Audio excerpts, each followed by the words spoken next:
These are 3 advanced layup drills that will get you ultimate body control and focus. Coach Jesse Minshew with Get Handles Basketball. Make sure you subscribe and turn on notifications so you can take your game next level fast. Now this first one, you might think I'm joking, but I'm not. It's the no jump speed layup, and when you do it, this is probably what's going to happen the first time.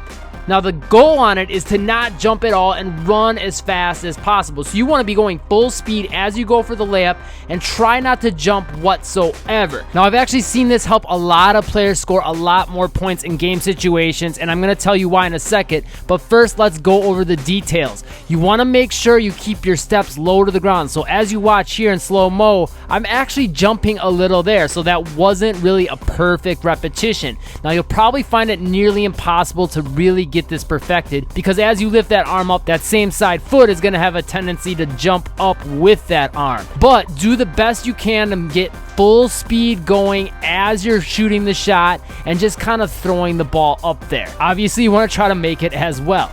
Now, why would you want to do this? The answer is pretty simple actually. Most defenders are going to rely on 2 things to block your shot: timing and positioning. This will throw both of those off. Now, I'm not saying this is a layup you should actually do in game situations, but it will develop your ability to get the shot off quicker than normal, and also your ability to do your layups going past defenders. That's one thing guards should definitely be working to develop. Kyrie Irving is a master at finishing past defenders. He gets around them a lot of times rather than trying to shoot over them. So this no jump layup will help you work on an extreme variation of a quick release shot and moving more horizontally rather than vertically to try to get your layups off. Finally, this will help with those game situations where you feel like you're kind of rushed to get your layup off. Well, it doesn't get any more rushed than this drill. Hit that like button if those tips helped you out and if you're going to try this drill. The next one is the between the legs layup. Now again, this isn't something I'm recommending you do in game situations,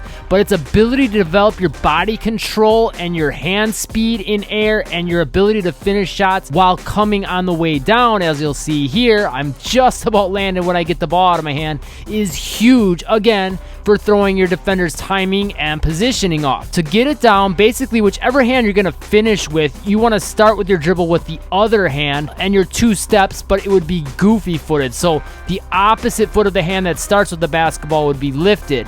And as soon as you lift that leg into the air, you want to get it up nice and high and go under the legs and hand the basketball off quickly.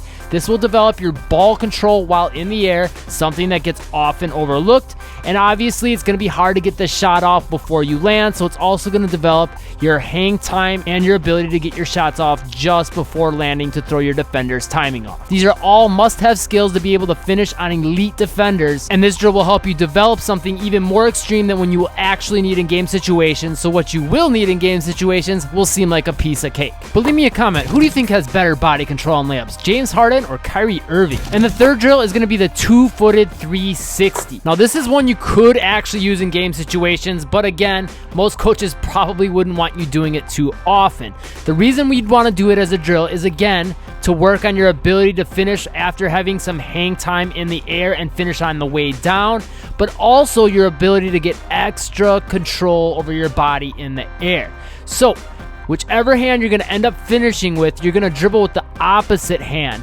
Plant in a 1-2 step, so whichever hand has the basketball, the opposite foot is gonna plant second. And what you'll end up with is your body facing either sideways or possibly even kind of backwards to the rim. From there, you're gonna jump, rotate your body 180, it'll end up being to 360 degrees. And from there, try to get your eyes locked back in on the rim. And that's the other overlooked part of this drill, is it develops your ability to quickly focus on the rim. You don't get a whole lot of time to figure out where the rim is when you're spinning. So this drill will help you with that ability to go from focusing on defenders and your dribble and what's going on around you to quickly getting your eyes locked in on the rim and staying focused on it when there's defenders trying to go to block your shot. That's something that doesn't get practiced nearly enough in people's individual practice. There's actually 3 things that are probably keeping you from scoring around the rim as much as you could be. Click the top link in the description, pop in your email, and I will send you for free a video series that shows you what those 3 things are and how you can instantly fix them. Again, it's free. Just click that link and pop in your email. And if you found this video helpful, be sure to subscribe and click that bell icon to be notified of the newest videos, and check out the videos that are popping up on the screen.